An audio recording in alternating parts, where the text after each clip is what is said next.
نحمده ونصلي ونسلم على رسوله النبي الكريم اما بعد فاعوذ بالله من الشيطان الرجيم بسم الله الرحمن الرحيم اللهم صل على سيدنا ومولانا محمد وعلى آله وصحبه وبارک وسلم۔ معزز طلباء و طالبات و معزز سامعین گرامی، السلام علیکم ورحمۃ اللہ وبرکاتہ۔ آج الحمدللہ ہم گلستان سعدی کے 31ویں لیکچر میں حاضر ہیں۔ آج انشاءاللہ العزیز ہم اللہ پاک کے اذن اور اس کی توفیق سے گلستان سعدی کے پہلے باب کی 25ویں حکایت پڑھیں گے۔ تو چلتے ہیں بلا تاخیر ہم آج کی حکایت کی طرف۔ جی تو توجہ سے اسکرین کے اوپر آج کی حکایت دیکھیں۔ شیخ سعدی رحمۃ اللہ علیہ اب لکھتے ہیں، ملک زوزن را خواجہ بود کہ فارس کے علاقہ زوزن کا ایک بادشاہ تھا، ایک وزیر تھا۔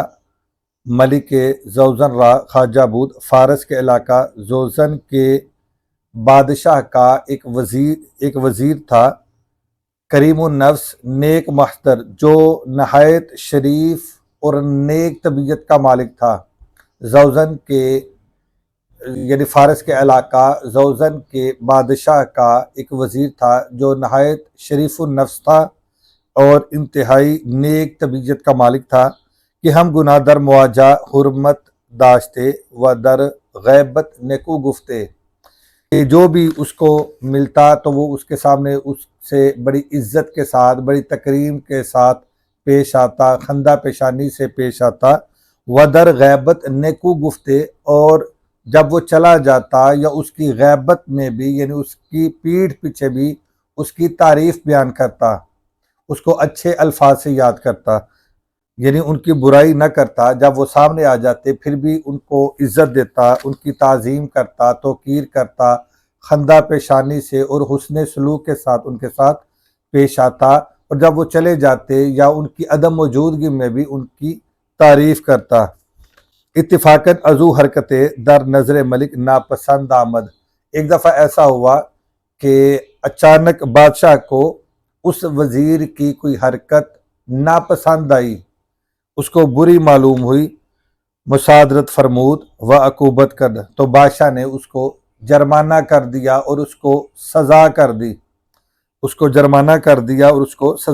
دی، و سرہنگانے بادشاہ بسوابق نعمت او معترف بودند، اور بادشاہ کے سپاہی اس کے پہلے احسانوں کے معترف تھے۔ بادشاہ کے سپاہی، اس کے لشکر والے، اس کی فوج کے لوگ اس وزیر کے احسان کے اور اس کی نعمتوں کے معترف تھے۔ وابا شکر مرتہن در مدت توکیل او رفق و ملاطفت کردندے، اور اس کے شکریہ میں گروی تھے، اور اس کی سپردگی یعنی قید کے زمانے میں وہ سپاہی اس کے ساتھ نرمی اور مہربانی والا معاملہ کرتے۔ جب بادشاہ نے اس وزیر کو سزا دی، مالی جرمانہ کیا اور اس کو قید کروا دیا، تو بادشاہ کے جو لشکر والے تھے، اس کے جو سپاہی تھے، وہ اس سپردگی کے زمانے میں یعنی اس وزیر کی قید کی مدت میں اس کے ساتھ نرمی والا معاملہ کرتے، و زجر و معاقبت روا نہ داشتندے، اور اسے جھڑکنا یا سزا دینا مناسب نہ سمجھتے، کہ ہم ایسے بندے کو جھڑکیں یا سزا دیں یا اس کے ساتھ سختی کریں کہ جس کے ہمارے اوپر پہلے سے احسان ہے، کیونکہ وہ اچھی طبیعت کا مالک تھا، احسان کرنے والا تھا، انعامات دینے والا تھا، احسان کرنے والا تھا، خندہ پیشانی سے پیش آنے والا تھا، ہر ایک کی عزت کرنے والا تھا، تعظیم و توقیر کرنے والا تھا۔ تو اس لیے سپاہیوں نے یہ مناسب نہ سمجھا کہ ہم ایسے شخص کے ساتھ سختی کریں یا سخت رویہ اپنائیں کہ جس کے پہلے سے ہمارے اوپر بے شمار احسانات ہیں، تو لہذا انہوں نے اس کو جھڑکنا یا سزا دینا مناسب نہ سمجھا۔ شیخ سعدی رحمۃ اللہ علیہ لکھتے ہیں، سلو با دشمن اگر خواہی ہر گاہ کے تورا، تو اگر دشمن سے سلو چاہتا ہے تو جب بھی کبھی در کفا عیب کند در نظرش تحسین کن. تو جب بھی کبھی وہ تیرے پیچھے تیری برائی کرے تو تو اس کے سامنے اس کی تعریف کر. مراد یہ کہ جب بھی کوئی تیری برائی کرے یا تیرا برا سوچے یا تیرے ساتھ برا فعل کرے تو پھر بھی تو اس کے ساتھ حسن سلوک والا معاملہ کر، نرمی والا معاملہ کر، ہمیشہ اس کی تعریف کر، اس کے ساتھ بلائی کر اور ہمیشہ اس کی خوبیوں کو بیان کر. تو پھر وہ تیرا دشمن نہیں رہے گا. وہ بظاہر نظر آنے والا جو تیرا دشمن ہے وہ پھر تیرا دشمن نہیں رہے گا بلکہ وہ بھی تیرا دوست بن جائے گا. آگے شیخ صاحب لکھتے ہیں سخن آخر بدہاں میں گزرت موزی را.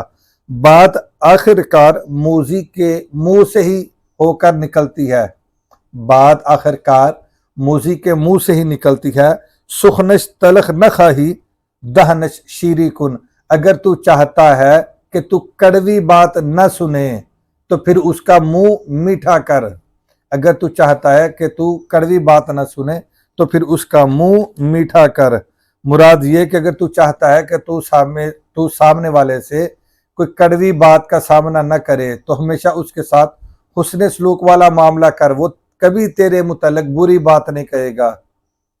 اگر تو اس کے ساتھ خندہ پیشانی سے پیش آتا ہے، احسان والا معاملہ کرتا ہے اور اس کے اوپر تیرے بے شمار احسانات ہیں تو وہ کبھی بھی تجھ سے تلخ بات نہیں کرے گا، کڑوی بات نہیں کرے گا، دل آزاری والی بات نہیں کرے گا، دل کو تکلیف دینے والی بات وہ نہیں کرے گا. تو یہی ہے مراد اس سے کہ سخنش تلخ نہ خواہی دہنش شیری کن. اگر تو اس کے منہ سے کڑوی بات نہیں سننا چاہتا تو پھر تو اس کا منہ میٹھا کر. مراد یہ کہ تو اپنے اعمال درست کر. آنچے خطاب ملک بود. بادشاہ نے جو الزام لگائے تھے از بعد بیرو آمد تو ان میں سے بعض الزامات سے وہ وزیر بری ہو گیا.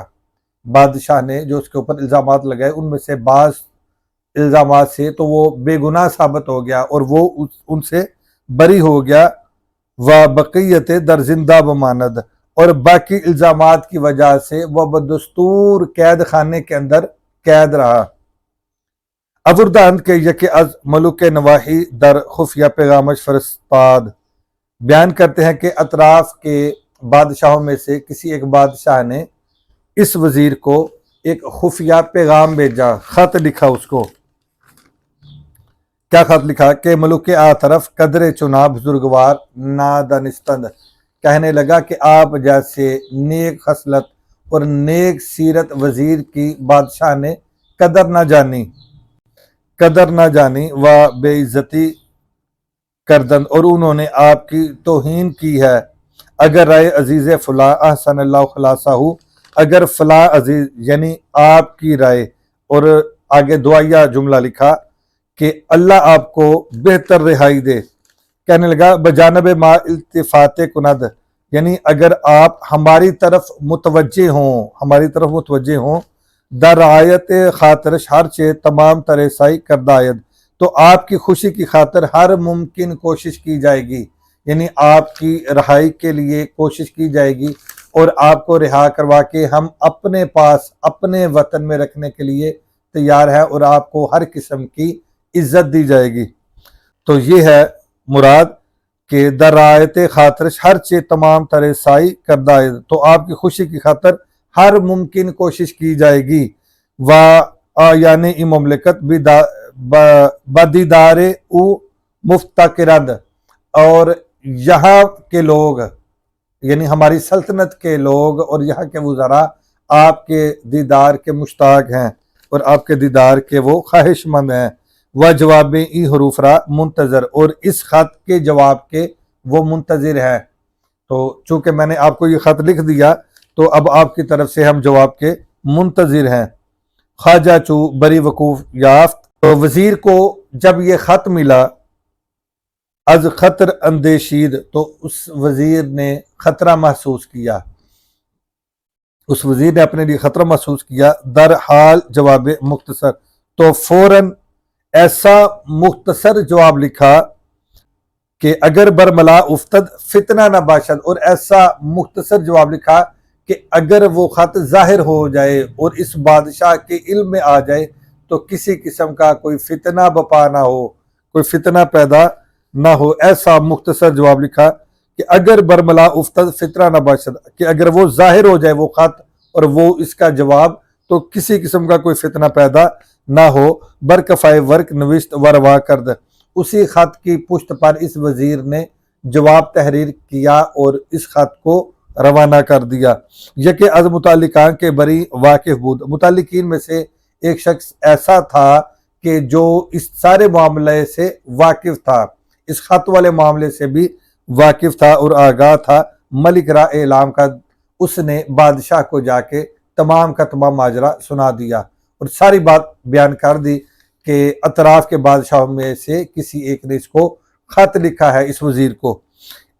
ملک را اعلام کر، بادشاہ کو اس نے اطلاع کر دی کہ فلاں را کے حبس فرمودہ ہی، کہ فلاں وزیر کہ جس کو آپ نے قید کیا ہوا ہے، باملوک نواحی مراسلت دارد، تو وہ اطراف کے بادشاہوں سے خط و کتابت رکھتا ہے، رابطہ رکھتا ہے۔ ملک بہم برآمد، تو بادشاہ کو بہت غصہ آیا۔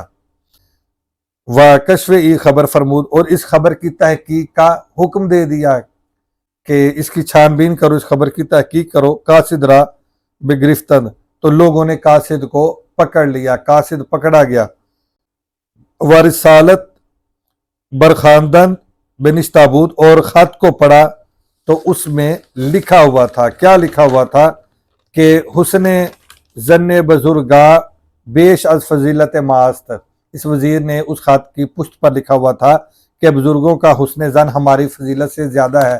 مراد یہ کہ چونکہ انہوں نے تعریف کی اس وزیر کی، تو وزیر نے آگے جواباً لکھا کہ آپ بزرگ ہیں، آپ بڑے ہیں، تو آپ کا حسن ظن میری فضیلت سے زیادہ ہے۔ مراد یہ کہ میں ادنا شخص ہوں لیکن آپ میرے متعلق حسن ظن زیادہ رکھتے ہیں۔ تشریف قبول کے فرمودن، اور دعوت قبول کرنے کی جو آپ نے نوازش فرمائی ہے کہ میں آپ کی دعوت قبول کروں اور آپ کے وطن میں آ کے بسیرا کروں۔ کہنے لگے کہ بندہ را اجابت یا نیست، تو میرے لیے اس دعوت کو قبول کرنا ممکن نہیں ہے، میں اس دعوت کو قبول نہیں کر سکتا۔ وجہ کیوں نہیں کر سکتا؟ لکھتے ہیں کہ بحکم آنکھ پروردہ نعمت ای خاندان است، وہ وزیر کہنے لگا اس لیے کہ میں اس خاندان کی نعمتوں پر پلا ہوا ہوں، میں اس خاندان کی، اس بادشاہ کے اس خاندان کی نعمتوں پر پلا ہوا ہوں۔ باندک مائے تغیر خاطرے، اور طبیعت کی معمولی سی رنجش کی وجہ سے با ولی نعمت قدیم بے وفائی نتواں کرد، تو کہنے لگا کہ احسان کرنے والے قدیم آقا سے میں بے وفائی نہیں کر سکتا، یعنی حالات کی تھوڑی سی تبدیلی ہے اور طبیعت کی معمولی سی رنجش ہے، تو اس کی وجہ سے میں اپنے قدیم آقا سے بے وفائی نہیں کر سکتا، کیونکہ میں اس خاندان کی نعمتوں پر پلا ہوا ہوں اور اسی خاندان کی نعمتوں کا میں پروردہ ہوں۔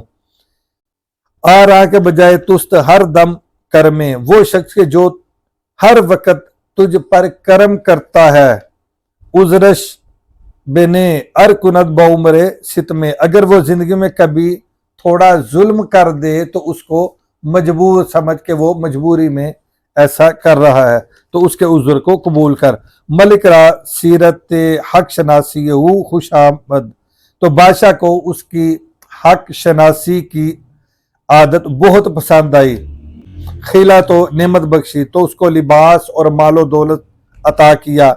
و عذر خاص کے خطا قدم، اور بادشاہ کہنے لگا اس وزیر کو کہ میں معذرت خواہ ہوں کہ مجھ سے غلطی سرزد ہو گئی، مجھ سے غلطی سرزد ہوگی، میں بھول گیا، میں نے خطا کی، خطا قدم میں نے خطا کی ہے کہ تورا بے جرم و خطا بیا زارم، کہ میں نے تجھے بغیر غلطی اور بغیر کسی گناہ کے تکلیف پہنچائی ہے۔ گفت اے خداوند بندہ دری حالت مر خداوند را خطائے نمی بیند، تو وہ کہنے لگا کہ اے آقا نعمت، بندہ اس حالت میں آقا کی کوئی غلطی نہیں دیکھتا، بلے تقدیر خداوند تعالی چنی بود، بلکہ اللہ تعالیٰ کا حکم ہی یہی تھا، اللہ کا حکم ہی یہی تھا کہ مر ای بندہ را مکروہ رسد، کہ اس بندے کو تکلیف پہنچے، پس بدستے تو اولا تر،